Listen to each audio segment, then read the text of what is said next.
오늘 저는 시편 52편, 55편 22절 내 염려를 여호와께 맡기라, 내 짐을 여호와께 맡기라. 여러분 따라하시기 바랍니다. 내 짐을 여호와께 맡기라. 여러분 어떤 짐을 가지고 사십니까? 어떤 짐을 지고 사세요? 저는 저희 디사이플 교회 사역 다음으로 가장 마음을 쏟고 또 열정을 쏟는 사역이 하나가 있습니다. 그게 어떤 사역이냐면 아마존의 사역이에요. 그런데 아마존을 혹시 가보신 분이 계신지 모르겠습니다. 하나님께서 저에게 한 13년 전부터 이 아마존 사역을 하게 하셨어요. 그래서 아마존에 있는 인디오들을 섬기는 사역을 제 개인적으로는 13년째, 또 저희 교회로는 6년째 계속해서 사역을 해오고 있습니다.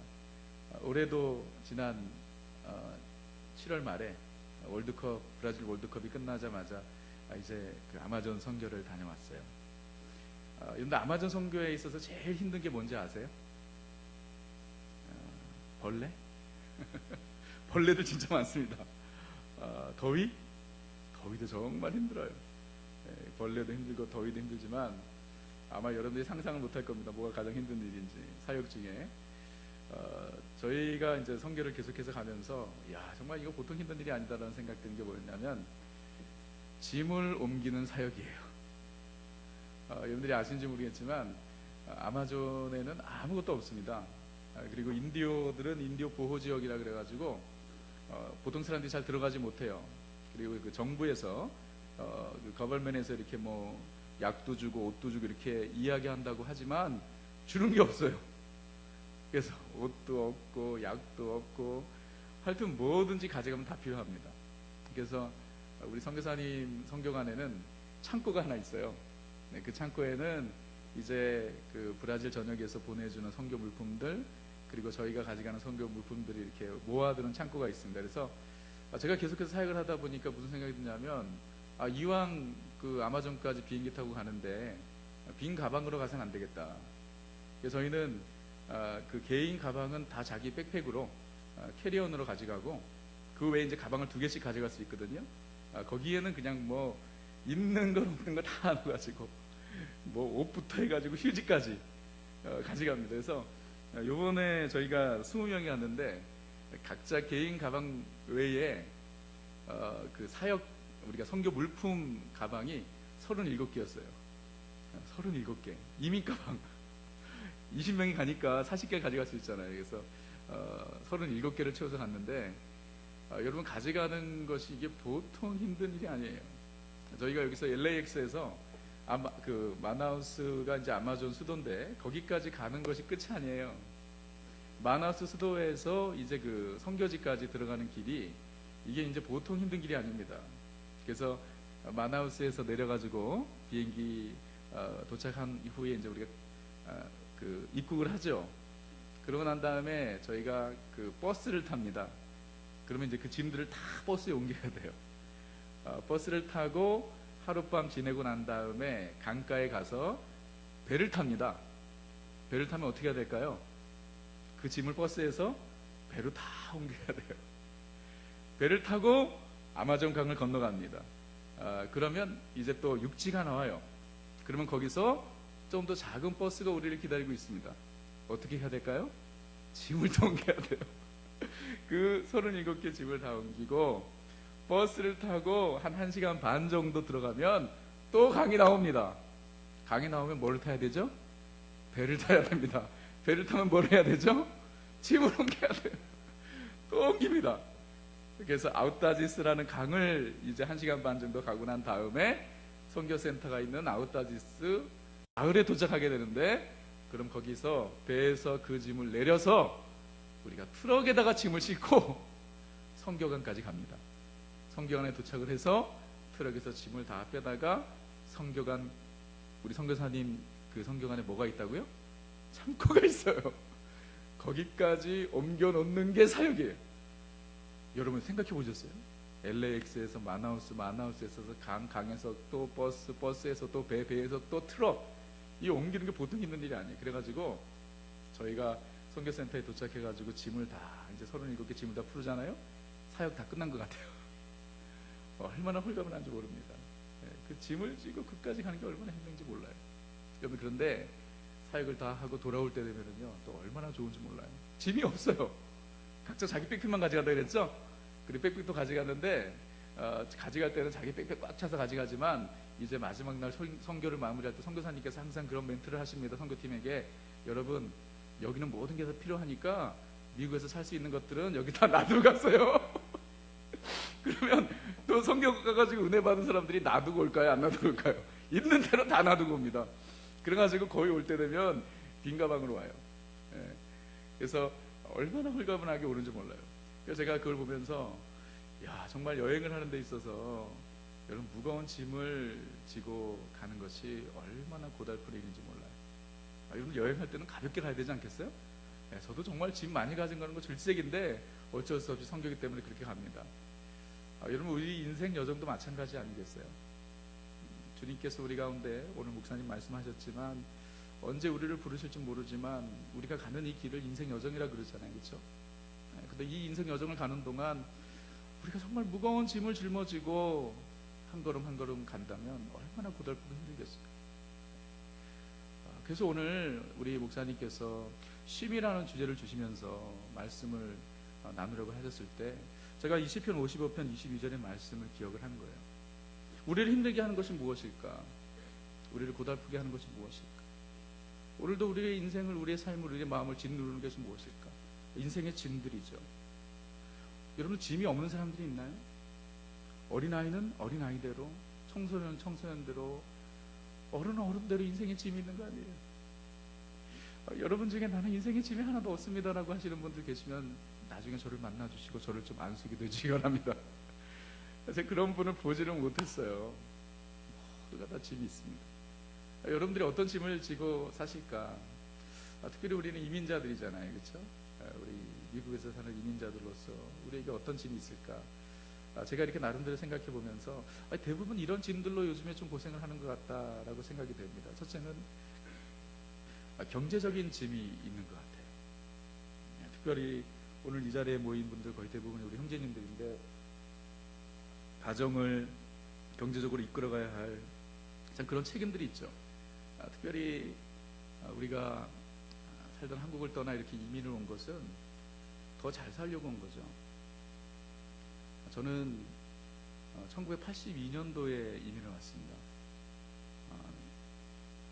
10살 때 이민을 왔어요. 제 나이를 계산하지 마십시오.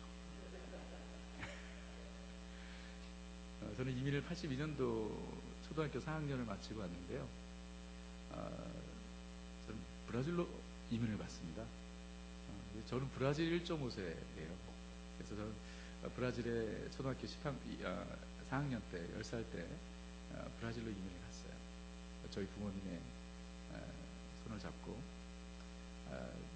그리고 거기서 이제 15년을 살다가 97년도 1월에 이제 미국에 온 거예요. 근데 지금 따져보니까 브라질에서 산 것보다 미국에서 산 게 더 길어졌어요. 그러나 아직도 저희 마음의 고향은 브라질이에요. 그래서 제가 에브리이얼 아마존에 가는 거예요. 그래서 제가 올해로 32년째 이렇게 이민 생활을 살면서 저희 부모님이 무슨 선교사이기 때문에 브라질 가신 것이 아니고 한국에서 너무 살기 힘들어가지고, 먹고 살기 힘들어서, 정말 저희 어머니 아버님이 공장에서 일하시면서 그 남산 밑에 있는 해방촌이라는 곳에서 정말 판자촌 같은 곳에서 살면서 인생에 희망이 없었죠. 먹고 살기도 힘들었습니다. 방 하나 있는 곳에 우리 5 식구가 함께 사는, 가난했어요. 그래가지고 저희 이모님이 먼저 브라질로 이민을 가셨기 때문에 저희를 초청하셔서 이민을 간 케이스예요. 이민을 가가지고 저희가 처음 시작한 것은 바느질이었습니다. 집에서 공장에서 바느질, 자발시장 바느질 이 정도 수준이 아니고, 그냥 집에서 방 하나에서 이제 어머니 아버지 원래 옷 만드는 기술이 있었기 때문에 미싱과 오바라쿠, 인다라쿠 이런 거 아세요? 네? 그런 거 사다가 하고, 제가 했던 일은 이제 시다, 실밥 자르는 시다바리 일을 했습니다. 그렇게 이제 이민 생활을 했기 때문에 제가 참 우리 이민자들의 삶이 얼마나 무엇보다도 참 경제적인 부분에 있어서 많은 부담이 있는지 너무나 잘 알고 있습니다. 특별히 우리가 지금 살고 있는 미국은 너무나도 오랜 기간 동안 이 경제적인 침체 가운데 있습니다. 제가 요즘에 기도하는 기도 제목 중에 많은 그 기도 제목이 특별히 우리 형제님들의 일자리를 위해서 기도를 많이 해요. 여러분들 어떤지 모르겠습니다. 지금 저희 교회 같은 경우에 30대 젊은 우리 그 형제들이 일자리를 찾지 못하고 있어요. 그리고 실직되고, 그리고 찾기가 너무나도 힘들고, 그러다 보니까 자매가 일을 하고 형제가 아이를 보고, 그런 가운데 또 형제는 거기에 있어서 또 프레셔를 느끼면서 침체되고 영적으로 힘들어지고, 이런 가정들이 점점 많아져요. 그게 참 심각하다. 여러분들은 어떤지 모르겠습니다. 참 이런 가장으로서 가정의 경제를 책임져야 하는 이 부담이 얼마나 무거운 짐으로 또 다가오는지 모릅니다. 미국에 제가 한번 그 뉴스에서 통계를 보고 깜짝 놀란 게, 현재 미국의 어린 아이들 중에 7명 중에 1명이 아침에 끼니 걱정을 해야 되는 수준이래요. 미국이 상당히 지금 경제적으로 많은 그 어려움 가운데 있다는 것을 이야기하고 있습니다. 경제적인 짐을 지고 사는 분들이, 특별히 우리 형제님들, 그런 분들이 점점 많아지는 것 같아요. 또 어떤 인생의 짐이 있을까? 우리를 무겁게 하고 우리를 짓누르는 어떤 짐이 있을까 생각해 볼 땐 육신의 질병도 짐 중에 하나인 것 같아요. 육신의 연약함. 여러분들이 보니까 다 건강해 보이시는 것 같은데요. 육신의 질병이 얼마나 우리를 짓누르는지 모릅니다. 삶을 위축시키고 또 소극적인 삶을 살게 하죠. 제가 아주 오랜 기간 동안 위장병을 앓았어요. 고등학교 3학년 때 이제 공부하느라고 식사를 제때 못하고 그래가지고 위가 나빠졌는데, 그게 거의 한 10년 동안 지속이 됐어요. 근데 제가 되게 심각했습니다. 밥을 먹을 수가 없을 정도로 내시경을 한 4번 정도 했었죠. 근데 이게 몸이 안 좋으니까 나중에 결혼하고 아이를 낳고 난 다음에 밤에 잠을 자는데 위가 아픈 거예요. 근데 그 전에는 그런 생각을 해보지 않았는데, 제 가정을 이루고 나니까, 아이들이 생기니까 무슨 두려움이 생기냐면, 암이면 어떡하지? 죽으면 어떡하지? 이런 두려움이 생기더라고요. 그래서 참 우리 인생에 있어서 작고 큰 질병이 또 우리의 삶에 짐이 될 수가 있습니다. 그리고 또 우리 가운데 어떤 짐이 있을까? 참 많은 분들이 이 관계로 인한 짐을, 관계적인 짐을 지고 살아가는 것을 보게 됩니다. 가까이 부부관계, 또 자녀들과의 관계. 참 우리의 삶의 관계는 너무나도 소중하고 우리의 삶을 풍성하게 하죠. 좋을 때. 그런데 관계가 좋지 못할 때 그것이 얼마나 또 인생에 큰 짐이 되는지 모릅니다. 특별히 가장 가까워야 할 부부 관계가 좋지 못할 때 엄청난 인생의 짐으로 다가오죠. 오늘도 제가 어느 형제님과 함께 상담을 하면서 너무나도 마음이 아프고 가슴이 쓰린 것은, 너무나도 신실한 크리스찬 커플인데도 불구하고 오랜 기간 동안 서로가 대화를 안 하는 거예요. 그리고 그냥 말하면 싸우고, 그래가지고 이 관계의 어려움을 인해서 그 형제가 저를 찾아왔더라고요. 같이 주님께 기도를 했는데, 참 그런 것 같아요. 관계의 어려움이 또 우리 인생이 큰 짐으로 다가올 수 있습니다. 경제적인 짐이 있을 수 있고, 건강의 짐이 있을 수 있고, 또는 이런 관계적인 짐이 있을 수 있어요. 여러분들은 어떤 짐을 지고 살고 계십니까? 어떤 짐이 여러분들 힘들게 하세요? 짐이 전혀 없으시면 오늘 설교를 안 해도 됩니다. 제가 여러분 보시기에는요, 저는 짐이 있어 보입니까? 없어 보입니까? 여러분, 우리 두려워하지 말고 대답을 하셔도 됩니다. 우리 지금 좋은 분위기인데, 여러분 보시기에는 제가 짐이 있어 보여요? 없어 보여요? 할렐루야. 없어 보이시죠? 겉으로 보기에는 그럴 수도 있습니다. 근데 저도 참 하나님께서 저에게는 특별한 짐을 주셨어요. 매우 특별한 짐을 주셨는데, 저에게 하나님께서 새 자녀를 주셨어요. 이제 자녀들이 짐이라는 게 아니고 새 자녀를 주셨는데, 제가 아들이 둘이고 딸이 하나예요. 우리 큰아들이 이제 16살, 이번에 이제 그 11학년이 되고, 우리 둘째가 14살이고 막내가 이제 딸인데, 막내가 이제 12살 8학년이 됩니다. 근데 이 세 자녀를 하나님께서 주셨는데, 그 중에 이제 둘째 아이가 이름이 필립이에요. 필립인데, 이 필립을 하나님께서 저희들에게 아주 특별한 아이로 주셨어요. 스페셜 치유드런이에요. 그 아이가 태어났는데 저희가 6개월 될 때까지는 전혀 몰랐습니다. 노클루, 전혀 상상도 못했죠. 근데 이제 아이가 이제 그 태어나서 성장하면서 한 6개월 정도 되면은 이 정도로 움직여야 되는데라는 생각을 하는데 이제 잘 움직이질 않는 거예요. 눈도 마주치지 않고. 첫째 아이를 키워봤기 때문에 이제 어느 정도 그 디벨롭먼을 우리가 예측할 수 있는데 전혀 그렇지가 않은 거예요. 그래서 병원에 데려갔더니 의사가 딱 보더니 얘기하는 게 이 아이가 그 성장 장애라는 거예요. 발달 장애, 발달 장애이라는 거예요. 그래서 그때부터 우리 인생이 고난이 시작이 됐죠. 그래서 하나님께서 이 특별한 아이 우리 필립을 주셨는데 지금 이 아이가 14살이에요. 14살인데 한 4, 5개월 된 베이비 수준이에요. 그래서 이제 말도 못하고 일어서지도 못하고 본인이 먹지도 못하고 그리고 응아도 못하고 그래서 딱 그 4개월 된 베이비 수준이에요. 그래서 저희가 아이가 이제 자라면서 하나님께서 이 아이를 치료해 주실 거야, 더 낫게 해 주실 거야 라는 기대가 많이 있었어요. 근데 이제 시간이 지나면서 이게 현실이구나. 아이가 나아지지 않더라고요. 그래서 지금도 저와 저희 아내는 우리 필립을 리레럴리 문자 그대로 지고 다닙니다. 지고 다니고 이 아이가 이제 많이 먹지 못해가지고 삐쩍 마르긴 했지만 또 키는 또 계속해서 조금씩 커요. 그래서 처음에는 저희가 그 아이를 볼 때 하나님께서 어떻게 이런 무거운 짐을 우리 가운데 주셨나라고 생각을 했는데 요즘에 하나님께서 우리에게 주신 은혜는 뭐냐면 하나님께서 우리에게 주신 우리 필립은 무거운 짐이 아니라 기쁨의 짐이더라고요. 그래서 요즘에 그 아이를 통해서 얼마나 많은 은혜를 누리고 있는지 몰라요. 그 아이를 통해서 얼마나 하나님의 사랑을 많이 체험하고 있는지 모릅니다. 하나님께서 주신 짐이라고 얘기할 수 없을 정도로 하나님께서 많은 은혜를 주세요.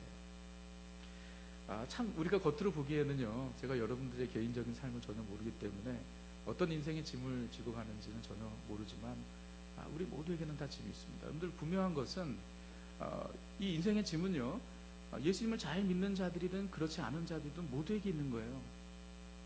여러분, 예수님을 잘 믿으면 모든 인생의 짐이 없어진다라고 이야기하는 것은 사실이 아니죠. 예수님을 잘 믿어도 인생의 짐이 있습니다.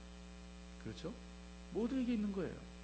모두에게 경제적인 어려움이 찾아올 수 있고, 질병을 찾아올 수 있고, 예상치 못한 사고를 당할 수도 있고, 그리고 관계적인 어려움이 있을 수도 있어요. 믿는 자들, 믿지 않는 자들 모두에게 똑같은 짐이 있을 수 있습니다. 그러나 믿는 자와 믿지 않는 자의 차이가 무엇인가? 중요한 것이 있습니다. 누가 그 짐을 짊어지고 가는가? 이게 차이입니다.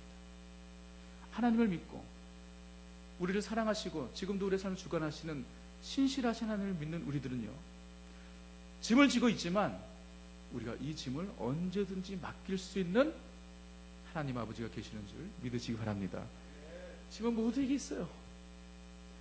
그리고 예수님을 잘 믿어도 짐이 있습니다. 그러나 우리가 믿지 않는 자들과 다른 것은 무엇이냐면 이 짐을 맡길 때가 있다는 거예요. 맡길 때가 있다는 거예요. 여러분, 그래서 오늘 우리가 읽은 본문을 보게 되면 시편 55편 22절에 이렇게 이야기합니다. 내 짐을 여호와께 맡기라. 내 짐을 여호와께 맡기라. 여러분들, 이 얘기가, 이 시편이 누가 지은 시편인지 아세요?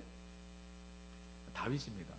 다윗이 내 짐을 여호와께 맡기라라고 이야기했어요. 여러분, 다윗이 너의 짐을 여호와께 맡기라라고 이야기했는데 그것을 누구에게 이야기한 거냐면 자기 자신에게 이야기하는 거예요. 우리가 시편을 보게 되면 다윗은 많은 경우에 자기 자신에게 하고 싶은 얘기를 마치 다른 사람에게 이야기하는 것처럼 표현할 때가 많이 있습니다. 너는 여호와를 기다릴지어다, 강하고 담대하며 여호와를 기다릴지어다. 이게 자기에게 얘기하는 거예요. 그러니까 너는 내 짐을 여호와께 맡기라, 이렇게 이야기하는 것은 다윗 자신이 너무나 많은 짐이 있었던 거예요. 여러분, 다윗이 누구죠? 하나님을 사랑하는 사람이에요. 하나님 마음에 합한 사람이에요. 그러나 그 인생에도 너무나 많은 짐이 있었어요. 제가 얼마 전에 저희 교회에서 다윗 이야기라 그래가지고요, 다윗 시리즈를 한 6개월 정도 설교를 한 적이 있습니다. 그래서 다윗의 인생을 처음부터 끝까지 사무엘 상하의 말씀을 나누면서 우리가 나누었는데, 제가 한 가지 발견한 게 뭐냐면, 다윗의 인생이 여러분 편하고 아름답고 화려했던 인생이 아니에요. 다윗이 언제 가장 행복했는지 아세요? 왕이 되기 전에 목동에 있을 때 가장 행복했어요. 그 이후에 골리앗을 무너뜨리고 난 다음 사울로 인해서 쫓기는 인생을 살고 나중에 왕이 되고 난 다음에 그가 편했나요? 여러분들 성경을 제대로 보세요. 그의 인생에 수많은 짐들이 있었어요. 그래서 그의 삶에는요, 다윗의 삶에는 이런 주제들이 나와요. 성공, 실패, 배신, 전쟁, 우정, 사랑, 음모, 살인, 간음, 미스터리. 너무나도 파란만장한 인생을 살았어요. 늘 그를 짓누르는 인생의 짐이 있었습니다. 여러분, 그렇기 때문에 다윗이 그런 가운데 본인이 살 수 있는 비결을 찾은 것이, 그것이 무엇인가? 짐을 여호와께 맡기는 것입니다. 그렇지 않으면 살 수가 없는 것입니다. 다윗은요, 여호와 하나님께 짐을 맡기면 하나님께서 그 짐을 대신 짊어지신다는 것을 믿었어요. 그래서 시편 68편 19절을 보면, 날마다 우리 짐을 지시는 주 곧 우리의 구원이신 하나님을 찬송할지로다. 날마다 우리의 짐을 지신다는 거예요. 다윗이 인생에 많은 짐들을 가지고 있었지만 그가 하나님을 찬양하고 예배하고 하나님 앞에 신실하게 살 수 있었던 이유는 날마다 그의 인생의 짐을 주님께 맡겼기 때문입니다. 그가 인생의 짐을 주님께 맡길 때 시편 55편 22절을 보면, 주님께서 나를 붙드시고 요동하지 않게 하신다고 말씀하십니다. 여러분, 요동하지 않게 한다는 게 뭐예요? 요동한다는 것은 무엇입니까? 불안해한다는 거죠. 초조해한다는 것입니다. 두려워한다는 것입니다. 염려하고 좌절하고 절망한다는 것입니다. 여러분, 그러나 우리가 우리의 짐을 여호와께 맡길 때에 주님께서 능력의 손으로 우리를 붙잡아 주시고 우리의 마음의 중심을 주님께서 주관하여 주시고 지켜주시는 줄 믿으시기 바랍니다. 그래서 인생의 수많은 짐을 짊어지고 사는 저와 여러분이 살 길은 무엇인가? 날마다 짐을 여호와께 맡기는 거죠. 거기에 진정한 쉼이 있습니다. 내 스스로 내 짐을 짊어지고 가는 것이 아니에요. 언제든지 내려놓을 때가 있는 거예요. 내려놓을 때가 있는 것입니다. 여러분, 그러면 여호와께 짐을 맡긴다라는 것은 도대체 무슨 얘기예요? 어떻게 짐을 맡겨요? 그러면 간단합니다. 여호와께 짐을 맡긴다는 것은 무엇을 의미하냐면, 여호와께서 내 인생을 책임져 주신다라는 것을 믿는 것입니다. 한번 따라해 보세요. 하나님께서 내 삶을 책임져 주신다. 아멘. 여러분, 내가 내 이 경제적인 짐을 주님께 맡긴다라는 게 뭔지 아세요? 하나님께서 우리의 삶에 필요한 것들을 책임져 주신다라는 것을 믿는 것이에요. 하나님께 내 건강을 맡긴다라는 것은 무엇입니까? 하나님께서 내 건강을 책임져 주신다라는 거예요. 하나님께 내 자녀를 맡긴다라는 것은 무엇이에요? 하나님께서 내 자녀를 책임져 주신다라는 거예요. 책임져 주신다라는 거예요. 여러분, 그래서 제가 우리 둘째 필립에 대해서 이야기했지만, 저희는 날마다 주님께 맡기는 거예요. 날마다. 그래서 저희 둘째 필립의 미래를 생각하면 깜깜합니다. 이 아이가 20살이 되고 30살이 되면 어떡하지? 뒷일을 생각할 수가 없습니다. 오늘도 주님께 맡기는 것이 무엇이라고요? 여호와 하나님께서 책임져 주신다고 믿는 것이에요. 나의 진로를 주님께 맡긴다. 이게 무슨 말이죠? 하나님께서 나의 진로를, 나의 앞길을 책임져 주신다고 믿는 것입니다. 여러분, 그러므로 여호와께 짐을 맡기는 것은 믿음에 관한 것이에요. 믿음에 관한 것이에요. 믿는 자만이 맡길 수 있는 것입니다. 여러분, 하나님은 살아계시고 지금도 역사하시는 하나님이심을 믿습니까? 정말 믿으세요? 여러분, 한번 그렇게 진짜 생각해보세요. 정말 우리가 매일마다 하나님을 찬양하고 하나님 경배하는데 내가 정말 그 하나님의 살아계심을 믿는가 말이에요. Truly believe in God. 정말 하나님 믿느냐 말이에요. 여러분, 하나님은 실수가 없으신 하나님이심을 믿으십니까? 정말 믿으세요? 우리의 삶에 일어나는 모든 것들이 합력하여 선을 이룬다는 것을 믿으십니까? 자, 좋은 것뿐만 아니라 힘들고 어려운 것까지도, 우리의 삶의 고난과 장애까지도 하나님께서 나를 하시고 나를 위해서 주시고 이 모든 것이 합력해서 선을 이루게 하실 것이라는 것을 믿냔 말이에요. 정말로 믿냔 말이에요. 여러분, 믿을 때 우리는 맡기게 돼요. 맡길 수 있는 거예요. 그러므로 내가 맡기지 못하고 내가 불안해하고 초조해하고 요동치는 이유는 무엇인가? 결국 믿음의 문제라는 거예요. 내가 하나님 믿느냐 말이에요. 하나님의 신실하심을 믿느냐 말이에요. 하나님의 전능하심을 믿느냐 말이에요. 모든 것이 합력해서 선을 이룬다는 그 말씀을 믿느냐 말이에요. 믿을 때 맡기는 거예요. 가감하게 던지는 거예요. 그냥 하나님께. 이게 믿음입니다. 제가 전에 이제 부교육자로 사역할 때 교회가 컸기 때문에 이제 새로운 교육자들이 들어오면 여기 저 같은 1.5세 2세들에게는 전혀 익숙하지 않은 그런 시간인데 신고식이라는 것을 했어요. 그러니까 한국에 군대 가면 신고식 하잖아요. 저희는 군대를 안 갔기 때문에 전혀 분위기를 모르는데 뭐 1세 목사님들이 하시기 때문에 이제 새로운 교육자들이 신고식을 이제 한 2시간 동안 수양해 가지고 이제 신고식을 합니다. 근데 그 신고식 과정 가운데 뭐가 항상 들어가냐면 참 이유가 아주 거창하죠. 같이 사역하려면 서로를 신뢰해야 된다. 그러면서 뭐를 시키냐면 이렇게 손을 이렇게 내고 눈을 감고 그냥 뒤로 곧바로 넘어가라는 거예요. 그럼 뒤에 다른 교육자가 이제 서서 이렇게 잡아주는 거죠. 근데 그게 쉬운 것 같지만 그렇지만은 않습니다. 하가지고 눈을 감고 뒤로 이렇게 넘어갈 수 있는 것은요, 뒤에 있는 다른 교육자가 나를 잡아준다는 것을 믿기 때문에 맡기는 거죠. 그렇죠? 믿기 때문에 맡기는 거예요. 제 막내 소피아가, 저는 아들 둘이고 딸 하나라고 말씀드렸는데, 이 막내 소피아를 하나님께서 저에게 주신 특별한 선물이에요. 완전 기쁨이에요. 기쁨. 제가 거기에 대해서 간증을 할 게 참 많은데, 이 둘째 우리 필립이 장애로 태어나고 난 다음에 이제 막내가 태어났잖아요. 근데 이 막내가 태어난 과정이, 저희가 이제 둘째가 장애 아이라는 것을 아이가 태어나고 6개월 만에 알게 됐다 그랬잖아요. 그렇죠? 6개월 만에 알게 됐는데, 6개월째 우리 둘째 아이가 장애인이라는 것을 알게 되었을 때 이미 셋째를 갖고 있었어요. 무슨 말인지 아세요? 그러니까 우리 필립이 장애아이라는 것을 알았다면 셋째가 태어나지 않았을 거예요. 근데 하나님께서 주신 선물이에요. 근데 하나님께서 주신 선물이지만은 우리가 둘째가 장애아이라는 것을 알았을 때, 그리고 우리 아내가 셋째를 임신하고 있을 때 상상해 보셨어요? 그 두려움을? 저희는 저주받은 줄 알았어요. 네. 저주받은 줄 알았어요. 하나님께 얼마나 원망했는지 모릅니다. 왜냐하면 셋째도 장애인으로 태어날 수 있기 때문에. 여러분, 그런데 나중에 보니까, 롱스토리지만 나중에 보니까 하나님께서 우리에게 주신 위로의 선물이었어요. 이 막내 소피아가 얼마나 아이가 태어날 때부터 예뻤는지 몰라요.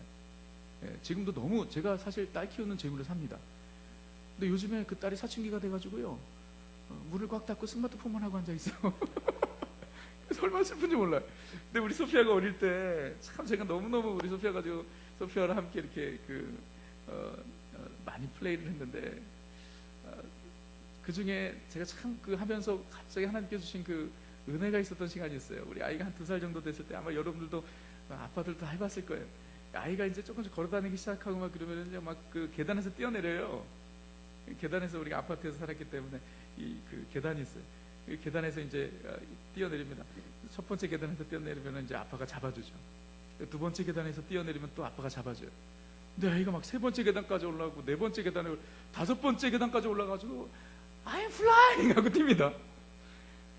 그러면요, 제가 어떡하죠? 잡아주죠. 꽉 잡아줍니다.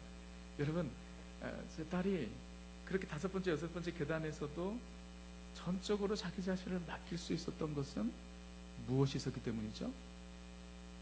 아빠가 분명히 책임져 줄 것이라는 믿음이 있었죠. 그래서 던질 수 있었던 거 아니에요?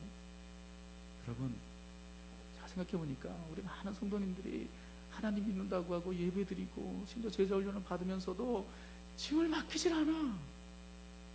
자세히 들여다보면 하나님을 신뢰하지 않는 거예요. 자기 자신이 자기 인생을 끌어가려고 그래요. 자기 노력으로 자기 자녀들 키우려고 그래요. 그러니까 맡기지 못하는 거예요. 맡기지 못하니까 더 힘들고 요동치고 불안해하고 초조해하는 것입니다. 여러분, 우리 주님은 우리를 너무나도 사랑하시는 우리 하나님 아버지이십니다. 주님은 우리 삶을 책임지시는 분이세요. 그분께 여러분의 짐을 다 맡기시기를 주님으로 축원합니다. 여러분 믿으세요. 이미 우리 주님께서는 우리의 인생의 가장 큰 짐을 이미 짊어지셨어요. 그게 어떤 짐이죠? 죄의 짐이죠. 예수님께서 이 땅에 오셔서 여러분 우리의 인생에 있는 뭐 건강해진 경제적인 짐, 뭐 이런 그 관계의 짐, 여러분 이런 거는 우리를 힘들게 하지만 여러분 그 중에 우리의 힘으로는 도저히 해결할 수 없고 가장 심각한 짐이 무엇이었냐면 바로 죄의 짐이었습니다. 그 죄의 짐은 우리를 힘들게 할 뿐만 아니라 영원한 멸망으로 우리를 이끌어가는 것이죠. 여러분 그런데 예수님께서 이 땅에 성령 희생하셔서 하신 일은 무엇입니까? 우리의 죄의 짐을 주님께서 담당해 주셨어요. 우리의 힘으로는 해결할 수 없는 죄의 짐을 주님께서 맡아주셨습니다. 이사야서 53장 6절을 보면 우리는 다 양 같아서 그릇 행하여 각기 제갈 길로 갔거늘 여호와께서는 우리 모두의 죄악을 그에게 예수에게 담당시키셨도다. 예수님께 우리의 모든 죄악을 담당시키셨어요. 예수님께서 골고다 언덕에서 지신 십자가의 무게는 바로 우리의 죄의 무게였던 거죠. 주님께서 저와 여러분의 그 무거운 죄의 짐을 짊어지시고 십자가에서 우리를 위해서 피 흘려 죽으신 줄 믿으시기 바랍니다. 우리 인생에 이미 가장 큰 짐을 주님께서 짊어지셨어요. 그 주님께서, 그 예수님께서 뭐라고 말씀하시지 아십니까? 수고하고 무거운 짐진 자들아 다 내게로 오라. 내가 너희를 쉬게 하리라. 쉬게 하리라. 우리 인생의 가장 심각한 짐, 가장 무거운 짐을 대신 짊어지신 예수님께서 그 외의 짐들 또한 책임져 주시고 우리의 삶을 이끌어 주시고 우리에게 진정한 안식과 쉼을 주시기 원하신다는 것을 여러분 믿으시기 바랍니다. 주님께 맡기셔야 돼요. 주님께 맡기셔야 돼요. 그럴 때 진정한 쉼이 있습니다. 여러분 끝으로 좀 더 구체적으로 우리가 주님께 우리의 진정한 짐을 주님께 맡기고 쉼을 얻을 수 있는 그런 방법이 무엇인가? 제가 두 가지만 말씀을 드리고 말씀드리겠습니다. 첫째는 무엇이냐면 예배입니다. 예배. 여러분 예배는 무엇이냐면 우리가 하나님을 예배하고 하나님을 경배하는 것이지만 우리에게 주신 은혜는 무엇이냐면 그 예배를 통해서 우리의 인생의 짐을 다 주님께 맡기는 것이에요. 여러분 그러기 때문에 여러분 예배가 살아야 우리의 영과 육이 사는 줄 믿으시기 바랍니다. 특별히 이민생활의 수많은 인생의 짐을 짊어지고 가는 우리들이 영적으로 살 수 있는 비결은 무엇이냐면 주님 앞에 나와 열정적으로 예배하는 것입니다. 여러분 아마 경험해 보셨을 거예요. 예배가 죽을 때, 예배가 더 이상 기대되지 않을 때, 예배를 통해서 은혜를 받지 못할 때 우리의 영적인 삶뿐만 아니라 우리의 모든 삶의 영역 가운데 어려움과 피곤함과 또 힘든 것이 찾아오는 것을 보게 됩니다. 그러나 예배를 통해서 우리가 영적인 자유함을 누리고 예배를 통해서 살아계신 하나님을 만남으로 말미암아 우리의 짐을 주님께 다 내려놓을 때 예배를 통한 치유와 회복과 부흥이 있는 줄 믿으시기 바랍니다. 그래서 우리 다이아몬드 감사하니 교회 여러분들 이 자리에 있는 우리 성도님들이 무엇보다도 적극적이고 열정적인 예배자들이 되시기를 주님의 이름으로 축원합니다. 예배를 통해서 우리 짐을 주님께 내려놔야 돼요. 그래서 저는요 주일날 예배를 인도하지만 정말 그 자리를 통해서 제가 예배를 통해 은혜를 받지 못하면 살 수가 없는 거예요. 내 짐을 내려놓지 못하면 살 수가 없는 거예요. 그냥 몸부림칩니다. 찬양을 하나 해도 그냥 부를 수가 없는 거예요. 기도를 한번 드려도 그냥 드릴 수가 없는 거예요. 왜냐? 예배가 살아야 우리가 사니까. 예배를 통하여 우리가 주님을 만나고 예배를 통하여 우리의 삶의 짐을 내려놓을 때 우리의 영적인 자유함을 누리고 참된 안식과 쉼을 누릴 수 있기 때문에 저부터 그리고 우리 모든 성도님들이 예배에 최선을 다하도록 우리가 노력을 하는 것입니다. 예배는 우리가 주님께 짐을 내려놓을 수 있는 참된 안식처입니다. 쉼의 자리예요. 이 자리가 그렇게 되기를 주님의 이름으로 축원합니다. 또 하나는 뭐냐면요, 기도입니다. 기도예요. 여러분들 찬송가 483장의 가사를 아시죠? 너 예수께 조용히 나가 내 모든 짐 내려놓고, 그렇죠? 주님께 나가 모든 짐을 내려놓을 수 있는 것이 기도의 자리, 기도의 자리. 그렇기 때문에 기도하지 않으면요 인생의 짐에 눌려서 사는 것입니다. 그러나 기도를 통해 우리의 삶의 짐을 주님께 다 내려놓는 거예요. 얼마나 감사해요. 오늘도 우리 구주 예수 그리스도의 보혈의 공로에 의지하여 은혜의 보좌 앞에 나가 우리의 짐을 다 내려놓는, 기도의 자리는 우리가 영적으로 자유함을 누릴 수 있는 자리입니다. 기도하지 않으면 우린 누리러 살아요. 그러나 기도를 통해 우리의 짐을 주님께 다 내려놓는 거예요. 제가 점점 이 부분을, 이 기도의 중요성을 목회를 하면서 절실히 배우고 있습니다. 제가 목사 말씀하셨지만 교회를 개척한 지 이제 5년 됐는데 참 주님의 은혜 가운데 얼마 인해서 교회를 개척해서 지금까지 이렇게 교회가 세워지고 있습니다. 제가 그 부교육자로 사역하다가 이제 그 담임 목사 사역을 지금 5년째 지금 하고 있는 것인데 많이 배우고 있어요. 그 중에 하나가 뭐냐면 목회가 왜 힘든가라는 것을 요즘에 더 많이 깨닫고 있어요.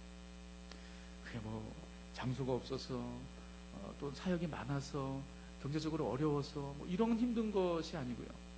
제가 이렇게 목회를 하다 보니까 뭐가 가장 힘드냐면 우리 성도님들의 짐이 결국 나의 짐이 되더라고요.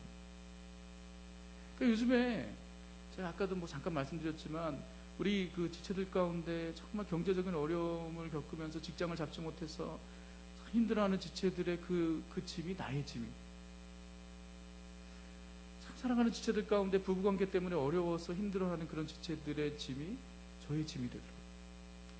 그래가지고 참 계속해서 우리 성도님들의 삶 가운데 있는 그런 삶의 문제와 어려움들이 나의 짐으로 다가오더라고요. 그래서 힘든 거구나. 그래서 인간적인 생각으로 생각하면 막 답답하고 불안하고 초조할 때가 있어요. 그래서 내가 깨닫는 게 뭐냐면 그래서 목회가 기도하지 않으면 살 수가 없는 거구나. 그래서 새벽마다 일어나가지고 하나님 앞에 무릎 꿇고 기도하지 않을 수가 없어요.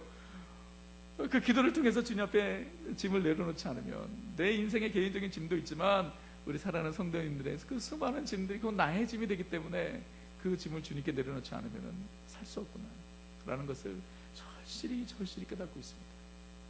여러분, 기도하지 않으면 우리는 자유함을 누릴 수가 없어요. 기도하지 않으면 참된 쉼을 얻을 수가 없습니다. 여러분, 주님께 조용히 나아가 여러분의 짐을 다 내려놓으시는 은혜가 있기를 주님의 이름으로 축원합니다. 여러분, 주님은요 우리의 짐을 대신 맡아주시는 분이세요. 내 짐을 여호와께 맡기라. 주님께서 책임져 준다는 거예요. 주님께 맡긴다는 것은 무엇이죠? 주님을 신뢰한다는 것이에요. 우리 삶의 모든 영역 가운데 주님께서 역사하신다는 것을 믿는 것입니다. 구체적으로 예배를 통해서 우리의 짐을 주님께 맡기는 거예요. 기도를 통해서 우리의 짐을 주님께 맡기는 것입니다. 그로 인해서 우리의 삶을 책임져 주시고 인도하시는 우리 주님께서 우리에게 참된 안식과 쉼을 주시고 자유함을 주실 줄 믿습니다. 그래서 베드로전서 5장 7절의 말씀을 저는 참 좋아합니다. 너의 염려를 다 주께 맡겨 버리라. Cast out your anxiety. 너의 모든 걱정과 염려를 주께 맡겨버려. 던져버리라. 토스해버리라. 토스해버리라. 여러분들 짐을 여러분들 스스로 가지고 있지 마시고요, 우리 주님께 토스하는 은혜가 있기를 주님의 이름으로 축원합니다. 토스하세요. 토스 가지고 있지 마세요. 토스하셔야 돼요. 그래야 우리가 살 수 있습니다. 그런 은혜가 우리 오늘 참석한 우리 모든 감사한 입교 다이아몬드, 감사한 입교 우리 사랑하는 형제님들 또 자매님들에게 임하기를 간절히 소원하고, 그로 인해서 우리 주님께서 주시는 참된 안식과 쉼이 여러분들의 개인과 가정 가운데 충만하기를 간절히 소원합니다. 이 시간에 우리 한번 주 앞에 기도하겠습니다. 우리 잠깐 말씀을 우리 삶 가운데 되새기기를 원합니다. 여러분, 어떤 인생의 짐을 지고 사십니까? 무엇 때문에 불안해하고, 무엇 때문에 초조해하고, 무엇 때문에 걱정하십니까? 무엇이 여러분들의 삶에 참된 영혼의 안식을 빼앗아갑니까? 우리 주님께서 오늘 우리 가운데 말씀하십니다. 너의 짐을 나에게 맡기라.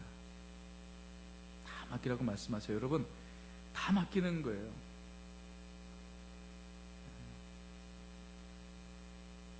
크고 작은 것 다 맡기는 거예요. 여러분, 그것이 크리스천의 삶입니다. 내가 할 수 있는 것, 할 수 없는 것 가리지 않고 주님께 다 맡기는 거예요. 주님께 맡기는 것은요, 주님을 신뢰하는 것이에요. 주님께서 책임져 주실 것을 믿는 것입니다, 여러분. 우리 주님은 우리를 사랑하셔서 독생자 예수 그리스도를 보내주시고, 우리 예수님께서 우리 인생의 가장 무거운 짐, 가장 큰 짐, 죄의 짐을 이미 짊어지셨어요. 그렇기 때문에 그 외의 짐들은요, 주님께 날마다 맡기라고 말씀하십니다. Cast out, 주님께 던져버리라는 거예요. 그렇다고 우리가 무책임한 인생을 살아가는 것이 아닙니다.